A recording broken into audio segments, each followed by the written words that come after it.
여러분 안녕하십니까, 진성호입니다. 민주당이 지방선거에서 참패한 뒤 박지원 전 국정원장이 움직이고 있습니다. 자, 민주당은 2연패한 뒤 내부 총질의 혼연일체가 되고 있다, 이런 비판을 했던 박지원 전 국정원장, 이재명을 겨냥한 듯 나만 살고 당은 죽었다는 그런 발언도 했습니다. 자, 그런데 박지원 전 국정원장이 당권에 도전할 것 같습니다. 움직임이 예사롭지 않습니다. 자, 사람들이 지금 박지원에 대해서 무슨 관심을 가지는지는 모르겠습니다. 그러나 자신은 일정을 공개하며 이제 선거가 끝나고 본인이 선거를 시작한 것 같은 그런 묘한 행보를 보이기 시작했습니다. 문재인 대통령을 만나러 간다. 문재인 전 대통령을 만나 무슨 작당을 할까요? 문재인 전 대통령과 박지원 전 국정원장 사이는 사실은 라이벌이었습니다. 자, 이 민주당이 가장 뜨겁게 당대표 경선을 했을 때 문재인 전 대통령이 박지원을 누르고 간발의 차이로 선출됐습니다. 그러나 그 뒤 박지원은 당을 떠나서 국민의 당으로 출마를 했는데, 문제는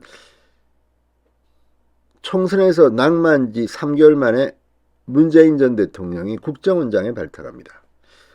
묘한 인연입니다.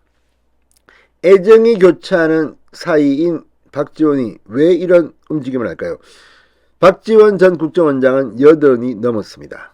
그걸 보면 대단하긴 대단합니다. 아직까지도 에너지가 넘치는 모양입니다. 자, 지금 이재명 계와 문재인 계가 거의 죽기 살기로 지금 싸우고 있습니다.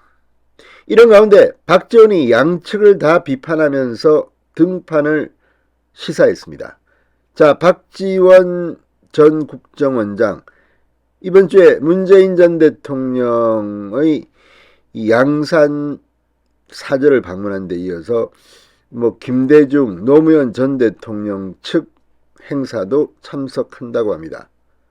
과연 박지원은 당권을 장악할 수 있을까요?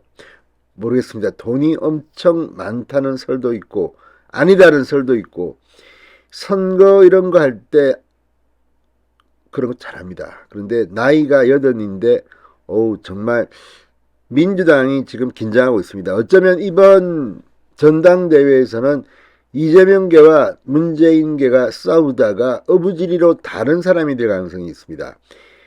자, 누가 될까요? 박지원은 가능할까요?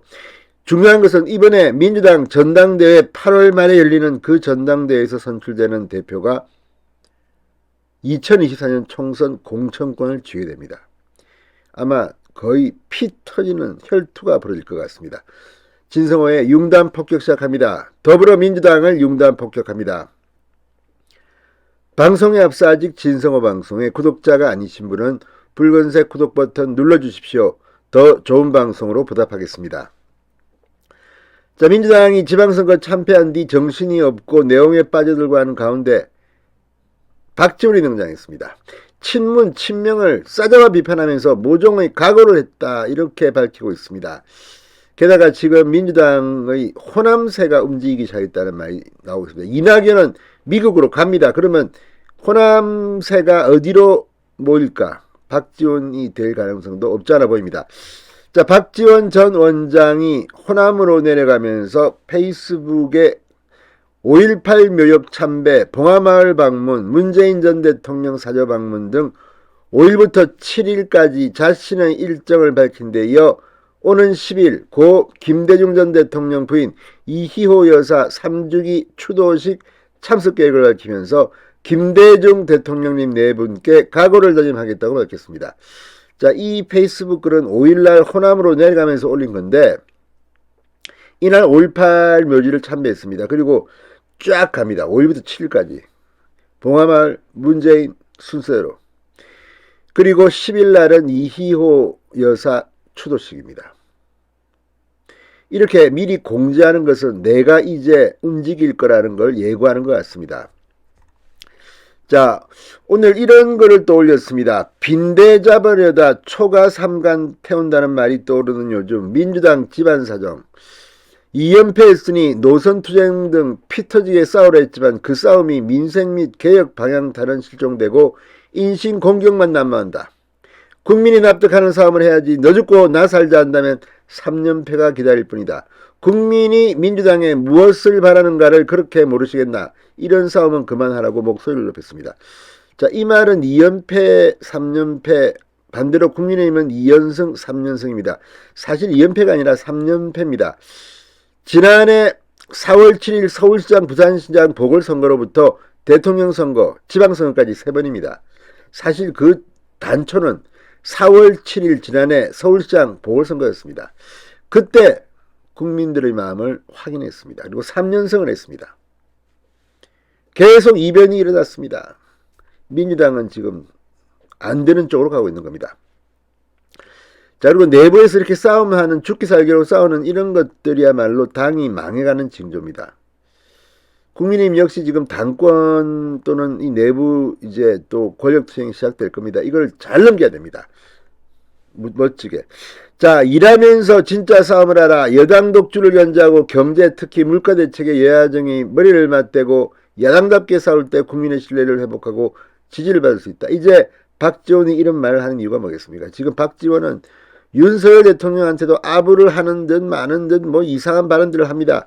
나 좀 봐줘. 나 이제 할게. 나 할게. 이런 것 제스처로 보입니다. 그렇지만 될까요? 제가 볼 때는 박지원이 당권을 잡을 가능성은 그리 높게 보이지 않습니다. 그럼에도 불구하고 말은 또 맞는 말도 일부 있습니다. 이런 말도 했습니다. 당생자사, 당이 살고 자기가 죽어야 국민이 감동한다. 그러면서 요즘 자기는 살고 당은 죽는다는 말이 당내에 유행한다더니 자생당사라고 했습니다. 이재명을 박살낸 겁니다. 자, 그러면서 광주 투표율을 보시며 길을 찾으세요. 이번에 광주 투표율은 37.7%. 호남은 이제 민주당에 완전히 등을 돌렸습니다. 등을 돌리고 투표를 아예 안 했습니다. 이게 진짜 심판입니다. 이런 분위기를 보고 박지원이 야 이거 잘하면 내가 이거 한번 쪼아볼 만하다 이렇게 생각했는지 모르겠습니다. 그렇지만 될까요? 자, 어쨌든 간에 지금 민주당 내는 친문, 친명 박터지게 싸우고 있습니다. 그 틈새 호남 정치 세력이 올라타려하고 있습니다. 박지원이 그 선두에 있습니다. 과연 될까요? 진성호의 융단 폭격이었습니다. 여러분 감사합니다.